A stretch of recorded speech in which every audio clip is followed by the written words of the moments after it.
Hello, Workforce Board. This is Joe Wilcox and Lou McMurrin, co-managers of the Future of Work Task Force. Thank you for the opportunity to tell the story of the task force so far. We would like to provide you with an update on our work.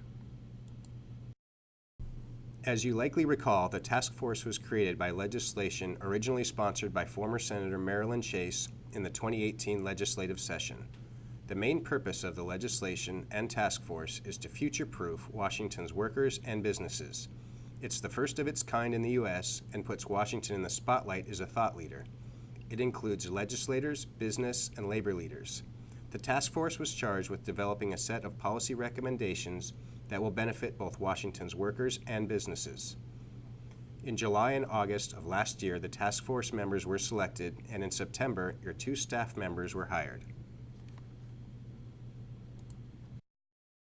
By December 1 of this year, the task force is to provide a final report with policy recommendations, describe the task force activities, and provide suggestions for what the task force could or should keep working on if it were to be reauthorized.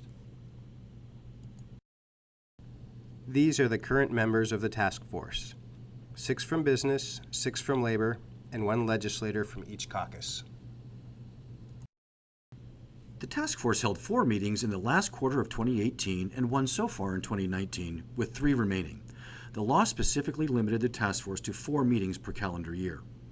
An initial plan of action for 2019 was submitted to the governor and the legislature as a report in December of 2018 and included 10 policy areas for further exploration. The full report is accessible via the Workforce Board's website, where the Future of Work has a dedicated webpage. Research and analysis, along with input and feedback from stakeholders and among individual task force members and staff, resulted in the development of the 10 policy areas for future study in 2019 and beyond. These policy areas are currently being explored in greater depth by the task force for the purpose of developing specific policy recommendations with special consideration for diversity, equity, and inclusion, as well as for rural communities.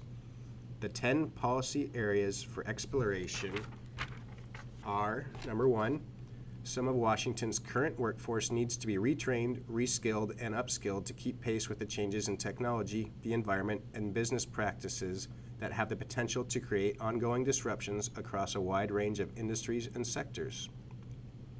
Number 2, gains in business productivity, although slowing over the past decade, continue to outpace wages. Number 3, many jobs considered high demand pay low wages and offer limited on-the-job training, minimal advancement opportunities, inconsistent and unpredictable schedules, and few benefits. A robust future of work strategy must address the fact that many of the fastest-growing jobs do not provide a living wage or opportunities for career advancement, spurring further income inequality for a growing number of workers. Number 4, many businesses outside the state's major urban areas do not have access to research, engineering, fabrication, testing, and modeling, or the capital needed to invent or adopt new technologies to remain competitive. Number 5, partnerships between and among businesses, workers, and the public sector can lead to advancements in workforce development and also spur the adoption of new technology within a community or industry sector. Washington has invested in numerous pilots and demonstrations where such partnerships have proven successful but not sustainable. Number 6, rural economies face different economic and workforce development challenges than urban areas. Number 7, public infrastructure, including broadband internet access, is necessary for business to remain competitive and to create more quality job opportunities. It's also needed to provide access to educational opportunities for learners of all ages. However, it's unevenly distributed across the state. Number 8, additional information is needed to more accurately and efficiently match job seekers with employers and jobs across the state.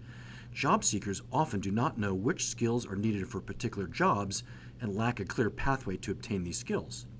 Number 9, workers engaged in alternative or contingent work arrangements, including those who earn a living through independent contracting in the gig economy, lack a steady paycheck or key employer-provided benefits, such as retirement savings, health insurance, or paid sick or parental leave. Number 10, periods of self-employment and business ownership are becoming more prevalent for many workers, sometimes by choice, sometimes not. Washington is among the easiest places to open a business, but has a higher than national average failure rate of business startups.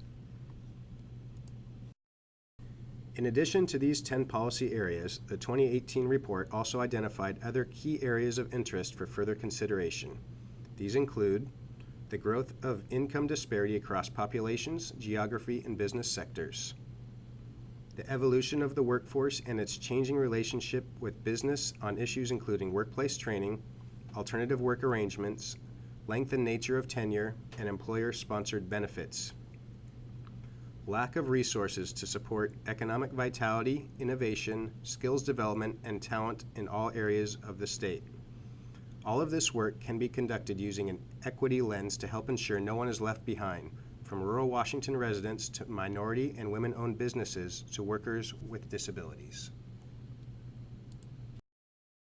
One of the most significant disruptive forces affecting Washington's economy and labor market, both now and in the future, is the introduction of new technology such as artificial intelligence and automation into the workplace.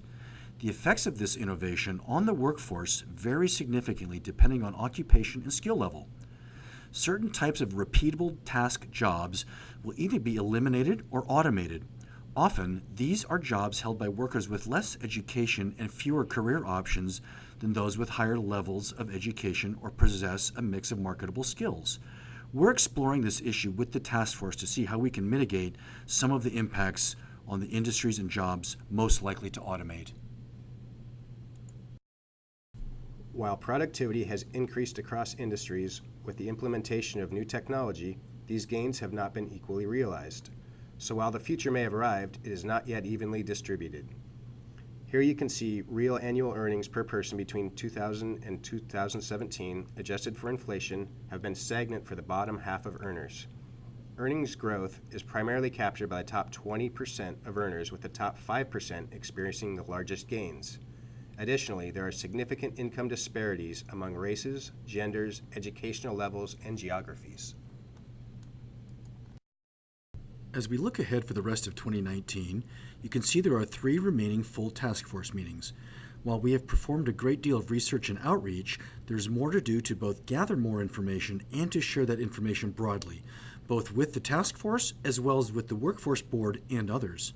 At this point, we want to create greater alignment between the task force and the workforce board to coordinate priorities and strategies. For example, incumbent worker training, a priority for the board, is something of keen interest to the task force as well. Another area is TAP, where the issues and goals of TAP align quite well with the future of work. We also want to help inform you about some of the key issues the task force is looking at. You will soon receive a calendar invitation for a webinar and credentialing scheduled for July 22nd at 10 a.m. More informational opportunities will be available in the next couple of months. The task force's initial report explains the trends and scenarios in greater depth than we can do here. We recommend you review it at your convenience. We are now driving to final policy recommendations for our report to the Governor and Legislature, which is due December 1st. We are, of course, available anytime to answer any questions you may have.